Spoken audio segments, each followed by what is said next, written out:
श्री शिवाय नमस्तुभ्यम, हर हर महादेव। माता बहनों, जैसा कि आप सभी लोग जानते हैं कि 15 जुलाई 2026 बुधवार को पड़ रही है, आषाढ़ माह की प्रतिपदा तिथि है। और माता बहनों, ये वह बुधवार प्रतिपदा तिथि है जो आषाढ़ मास में पड़ने वाली सबसे बड़ी तिथि प्रतिपदा तिथि है और इसका बहुत ही बड़ा और विशेष महत्व होता है। अगर कभी भी मौका लग जाए तो आप लोगों को 3 पिल्ले कनेर के फूल वाला उपाय करना है। इन दोनों का संयोग बहुत ही कम आता है क्योंकि ऐसा दिन पूरे साल में सिर्फ एक ही बार आता है। और माता बहनों, आप सभी लोग जानते हो कि आषाढ़ मास बुधवार प्रतिपदा तिथि का अगर सबसे बड़ा कोई उपाय है तो वह 3 कनेर के फूल वाला उपाय। तो माता बहनों, जिन लोगों ने इस उपाय को ना किया हो, मतलब पूरा साल निकल गया, उन्होंने किसी भी दिन इस 3 पिल्ले कनेर के फूल वाला उपाय को ना किया हो, पर माता बहनों आपके पास एक आखिरी मौका बचा हुआ है जो कि 15 जुलाई 2026 बुधवार आषाढ़ मास प्रतिपदा तिथि के दिन है। तो इस दिन आप लोगों को इस वाले उपाय को जरूर कर लेना है। भले ही आपने पूरे महीने भर इस उपाय को ना किया हो, पर अगर आपने इस आषाढ़ माह के बुधवार प्रतिपदा तिथि के दिन अगर इस वाले उपाय को कर लिया तो आपको इस उपाय को करने का वो फल मिलेगा जिसकी आपने कभी कल्पना भी नहीं करी होगी। इसीलिए आप लोग इस वाले उपाय को करने का लिया को एक बार जरूर कर लेना है ताकि आपके हाथ से यह मौका ना जा सके और आपको इस उपाय को करने का फल मिलेगा। दोस्तों, ये उपाय पंडित जी ने अपनी अभी की श्री शिव महापुराण की कथा में बताया है, जिस उपाय को आज हम आपको बहुत अच्छे से समझाने वाले हैं। इस वीडियो को देखने के बाद उपाय को समझने के लिए आपको कोई और वीडियो को देखने की जरूरत नहीं पड़ेगी। तो चलिए माता बहनों, उपाय को शुरू करते हैं। देखिए, यह इस 15 जुलाई 2026 बुधवार आषाढ़ मास प्रतिपदा तिथि के दिन ये इतना खास होता है, इतना महत्वपूर्ण होता है। देखा गया है कभी कभी बड़े बड़े पूजा पाठ अनुष्ठान से जो कि मनोकामना पूर्ण नहीं होते, वहां आषाढ़ माह की बुधवार प्रतिपदा तिथि के दिन एक छोटे से उपाय करने से ही आपकी मनोकामना पूर्ण हो जाती है। और बहुत सारे लोगों ने इस उपाय को किया भी है और उनको इस उपाय को करने का फल भी जरूर मिला है। अगर आप लोग भी इस उपाय को करना चाहते हैं तो आप इस उपाय को पहले अच्छे से समझ लेना, सुन लेना, उसके बाद करना। आपको इस उपाय का फल जरूर मिलेगा।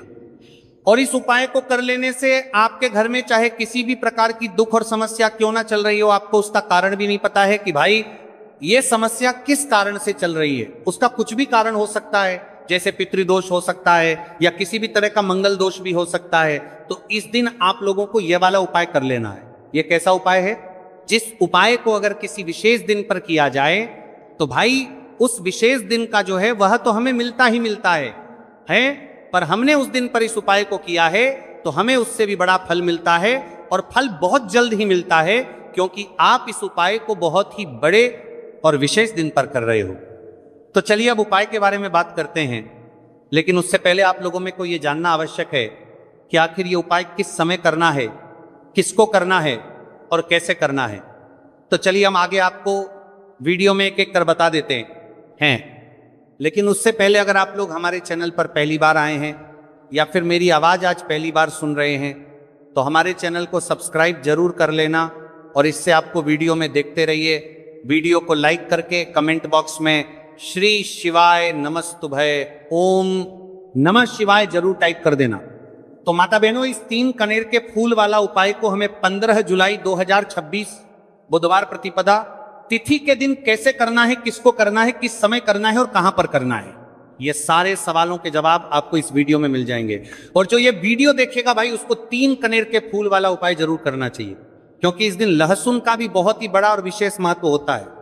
और जब बात आ जाए 3 कनेर के फूल वाला उपाय की, तो ये सोने पर सुहागा वाली बात हो जाती है और ये एक बहुत ही बड़ा उपाय होता है।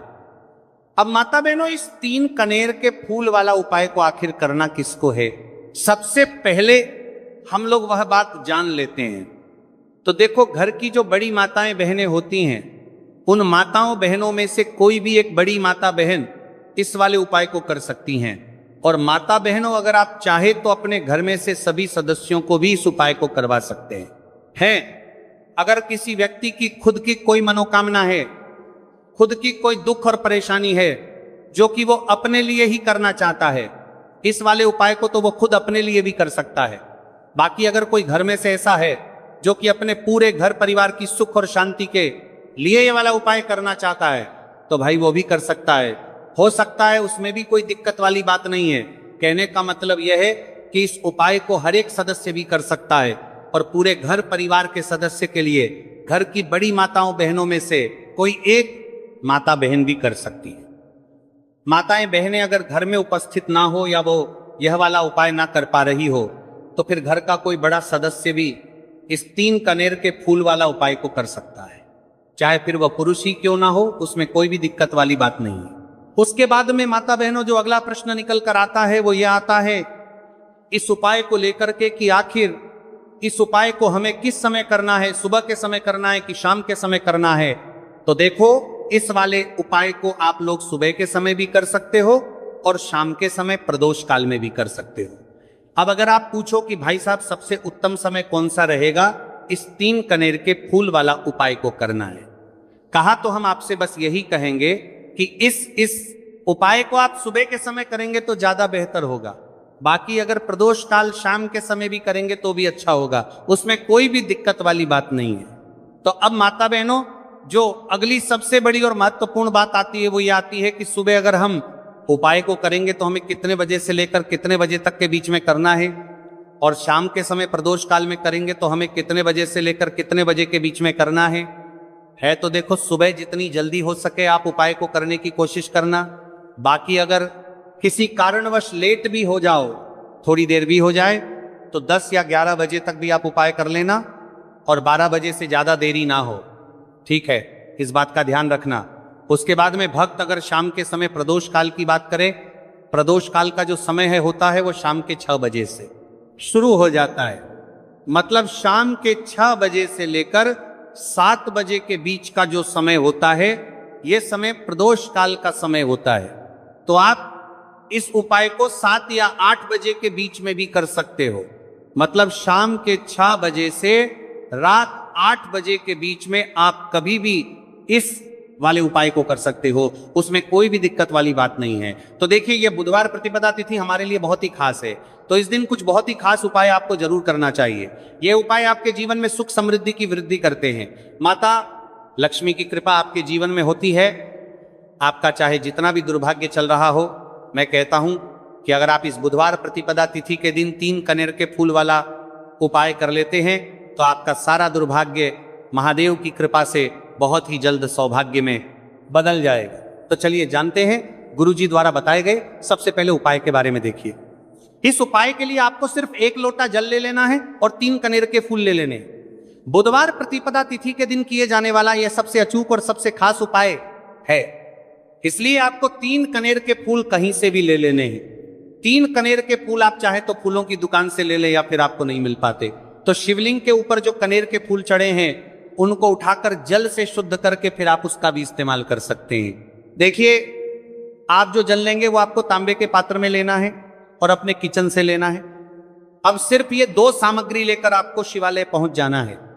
माता बहनों, इस उपाय को आप सुबह करना चाहे तो सुबह कर लें और शाम को करना चाहे तो शाम को कर लें। पूरे दिन में किसी भी समय आप इस उपाय को कर सकते हैं।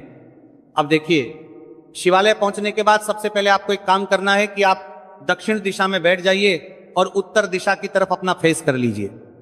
अब आप जो 3 कनेर के फूल लेकर आए हैं, इनमें से आपको को एक कनेर का फूल शिवलिंग में जो महादेव का परिवार होता है उसमें समर्पित करते जाना है।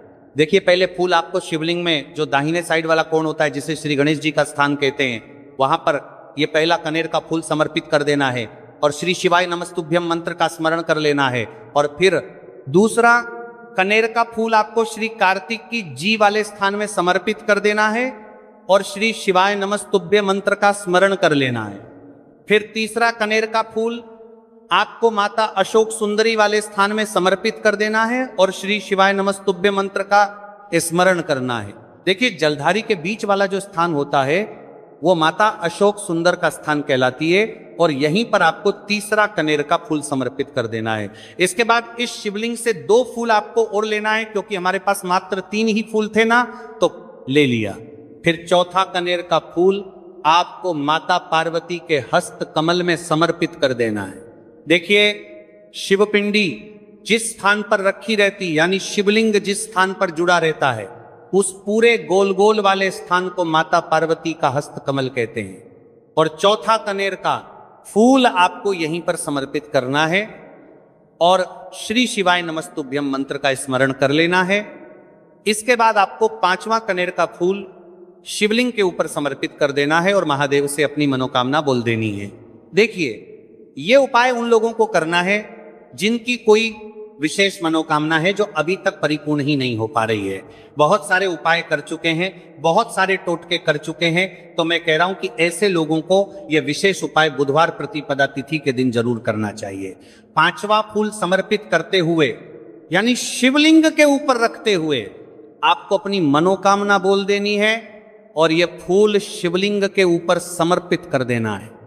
अगर आप शिव परिवार के बारे में नहीं जानते हैं तो सामने स्क्रीन पर आपको एक पिक्चर दिखाई जा रही है। इसमें पूरा शिव परिवार दिखाया जा रही है कि कहाँ गणेश जी का स्थान होता है, कहाँ कार्तिकेय जी का स्थान होता है, या फिर कहाँ माता अशोक सुंदरी का स्थान होता है। सारे स्थान आपको दिखाई जा रहे हैं। इनमें से जो भी स्थान में अभी आपको फूल समर्पित करते हुए दिखाया गया है, उसी स्थान पर आप फूल समर्पित कर दीजिएगा। अब इसके बाद आप जो एक लोटा जल लेकर आए, उसको पहले श्री गणेश जी वाले स्थान में थोड़ा सा समर्पित कर दीजिए और श्री शिवाय नमस्तुभ्यम मंत्र का स्मरण कर लीजिए। फिर थोड़ा सा जल आप श्री कार्तिकेय जी वाले स्थान में समर्पित कर दीजिए और श्री शिवाय नमस्तुभ्यम मंत्र का स्मरण कर लीजिए। फिर थोड़ा सा जल आप माता अशोक सुंदरी वाले स्थान में समर्पित कर दीजिए और श्री शिवाय नमस्तुभ्यम मंत्र का स्मरण कर लीजिए। फिर थोड़ा सा जल आप माता पार्वती के हस्त कमल में समर्पित कर दीजिए और श्री शिवाय नमस्तुभ्यम मंत्र का स्मरण कर लीजिए। इसके बाद बचा हुआ पूरा जल आप शिवलिंग के ऊपर लगातार समर्पित करते जाइए तथा शिव महापुराण के मूल मंत्र श्री शिवाय नमस्तुभ्यम का कम से कम 21 बार स्मरण कर लीजिए। शिवलिंग के ऊपर जल समर्पित करते हुए आपको कम से कम 21 बार श्री शिवाय नमस्तुभ्यम मंत्र का स्मरण करना है। जो भी व्यक्ति इस बुधवार प्रतिपदा तिथि के दिन इस उपाय को कर लेता है तो उसकी मनोकामना महादेव की कृपा से बहुत ही जल्द परिपूर्ण हो जाती है। तो इस विशेष उपाय को आप जरूर करिएगा। अब जानते हैं दूसरे खास उपाय के बारे में। यह उपाय भी आपके लिए बहुत ही खास होने वाला है तथा आपकी सारी समस्याओं को समाप्त करने वाला है। देखिए, इस उपाय के लिए आपको सबसे पहले एक लोटा जल ले लेना है। तांबे के पात्र में आपको अपने किचन से जल ले लेना है। इसी के साथ आपको ले लेना है 11 चावल का दाना। चावल का दाना कहीं से टूटा हुआ नहीं होना चाहिए, खंडित नहीं होना चाहिए। फिर इसी के साथ आपको ले लेना है एक सफेद रंग का फूल। यह सफेद रंग का फूल महादेव को अत्यधिक प्रिय होता है और यही आपके सारे कार्यों को सफल करेगा, आपके सारे मनोरथ को पूरा करेगा। इसीलिए आपको एक सफेद रंग का फूल ले लेना है और सबसे आखिर में आपको ले लेना है 3 बेलपत्र। अब ये सारी सामग्री लेकर आपको पहुंच जाना है शिवालय। देखिए, इस उपाय को भी अगर आप शाम को करें तो आपके लिए बहुत ही विशेष होगा, क्योंकि शाम को प्रदोष काल के समय साक्षात महादेव शिवलिंग में वास करते हैं। तो अगर आप शाम को प्रदोष काल के समय में करेंगे तो आपके लिए सर्वोत्तम होगा। लेकिन बहुत से ऐसे शिवालय होते हैं जिनमें शाम के समय में जल समर्पित नहीं करने दिया जाता है, तो ऐसी स्थिति में फिर आप पूरे दिन में किसी भी समय कर सकते हैं। अब देखिए, शिवालय पहुंचने के बाद आपको यह सामग्री एक एक करके शिवलिंग के ऊपर समर्पित करते जाना है। सबसे पहले आप 21 चावल का दाना शिवलिंग के ऊपर समर्पित करिए। श्री शिवाय नमस्तुभ्यम मंत्र का स्मरण करिए। फिर आप जो एक सफेद रंग का फूल लेकर आए हैं उसको शिवलिंग के ऊपर समर्पित करिए और श्री शिवाय नमस्तुभ्यम मंत्र का स्मरण करिए। फिर इसके बाद आप जो 3 बेल पत्र लेकर आए हैं उसको भी शिवलिंग के ऊपर समर्पित कर दीजिए और श्री शिवाय नमस्तुभ्यम मंत्र का स्मरण करते हुए आपके जीवन का जो भी कार्य बन नहीं रहा है, आप अपना कोई कार्य सफल करना चाहते हैं, मान लीजिए आप नौकरी के लिए बहुत सालों से प्रयास कर रहे हैं लेकिन आपकी नौकरी नहीं लग पा रही है, या फिर आप अपने व्यापार को बढ़ाने के लिए बहुत प्रयास करते हैं, बहुत मेहनत करते हैं लेकिन आपके व्यापार में लगातार घाटा हो रहा है, या फिर आप अपना मकान लेना चाहते हैं, जमीन लेना चाहते हैं, या फिर अपना कोई भी कार्य आप सफल करना चाहते हैं और उस कार्य में आपको सफलता नहीं मिल पा रही है, तो गुरुजी ने कहा कि आपको उस कार्य की सफलता के लिए महादेव से प्रार्थना कर लेनी है। और फिर उसके बाद सबसे आखिर में आप जो ये एक लोटा जल लेकर आए हैं, इसको धीरे धीरे शिवलिंग के ऊपर समर्पित करते जाइए तथा लगातार शिव महापुराण के मूल मंत्र श्री शिवाय नमस्तुभ्यम का स्मरण करते जाइए। यह उपाय आपके जीवन में सोई हुई किस्मत को चमका देता है, आपके सारे दुर्भाग्य को समाप्त करते जाइए देता है। तो चलिए अब जानते हैं तीसरे खास उपाय के बारे में। यह उपाय आपके जीवन में धन धान्य की वृद्धि करने के लिए है। इस उपाय के लिए आपको सिर्फ एक दीपक ले लेना है। दीपक आप चाहे तो मिट्टी का ले ले या फिर आप अपने घर पर शुद्ध आटा मारकर उसका भी दीपक तैयार कर सकते हैं। बस दीपक में आपको शुद्ध देसी घी का प्रयोग करना है और साथ साथ लंबी रुई की बत्ती का प्रयोग करना है।